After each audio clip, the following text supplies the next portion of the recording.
There's been another outbreak of credit card fraud in the region, prompting claims that chip and pin is not as safe as it was meant to be.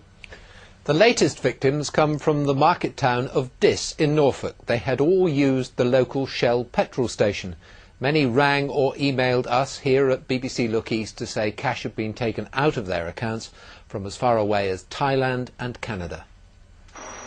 Stonemason Jeremy Bendel had a shock when he checked his bank account at the weekend. He'd been cleaned out. £1,045 had disappeared in several withdrawals in Canada. I was completely shocked, and I really didn't believe that that sort of thing could happen to me, and it did happen to me. And from now on, I will be using cash as possible where I can, and not use my chip and pin. His bank statement shows he'd used the Shell station in Diss. He soon realised it was going on all over town. Colleagues and friends were discovering the same thing. Today the petrol station appeared to be doing good business despite the problems. Norfolk police have confirmed that they're investigating after 16 victims of cloning contacted them. Somehow their card details have been copied, stolen and sent abroad. No one from Shell was available to be interviewed, but the company is investigating what happened. This morning a regional manager was here in Diss. Staff are not directly employed by Shell but by the franchise owner. It's not known if any kind of disciplinary action has been taken. Even while we were filming, passers-by stopped to tell us they'd fallen victim to the cloning. I came in on Thursday morning at 5 to 9, filled up with petrol, used my card. Then within a couple of hours they tried to get money in Malaysia and Canada. I went to make a payment this morning, just about 5 minutes ago, to Next Directory.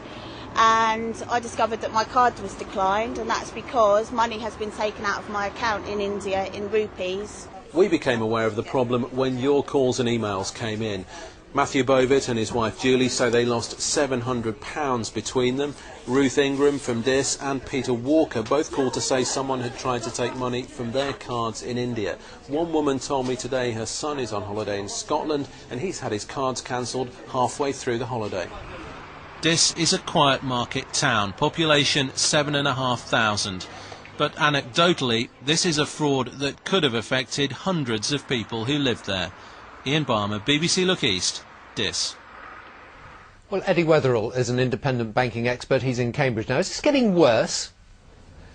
It's getting worse all the time, yes, unfortunately. Chip and pin was supposed to be the answer to all our problems. Make everything safer, does it? Well, chip and pin has been sold as being very, very secure. Unfortunately, that's not the case. Chip might be secure. The magnet stripe on the cards is certainly not secure and can be copied quite easily. Actually, I've used that particular filling station quite recently, and I know lots of people will have done. What can you do if you discover that the money is missing from your account?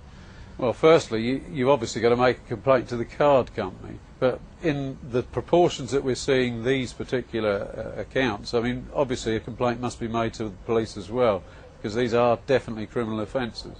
Do the police do enough to stop it?